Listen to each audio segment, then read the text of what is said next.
தேன்னு சொன்னால தாகம், பணத்திற்கான தாகம் இருக்கும், அதிகாரத்திற்கான தாகமும் இருக்கும், பதவி வேண்டும், நாற்காலிக்காக இருக்கும் போட்டி இருக்கும், இவையெல்லாம் இருக்கும்.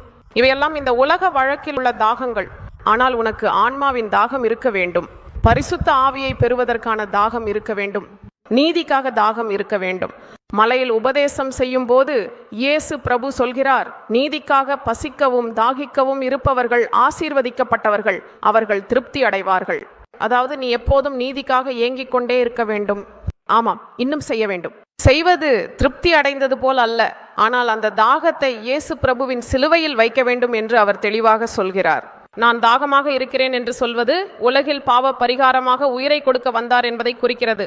அவரது தாகம் எப்போது தணியும் என்பது ஒரு முக்கியமான கேள்வி. இந்த தாகம் அது உடல் ரீதியானதாகவோ அல்லது மன ரீதியானதாகவோ இருக்கலாம். நீண்ட காலமாகவே அவரை வாட்டி வதைக்கிறது. இந்த தாகம் எப்போது முடிவுக்கு வரும், எப்போது அவருக்கு முழுமையான திருப்தி கிடைக்கும் என்று பலரும் ஆவலுடன் எதிர்பார்க்கிறார்கள்.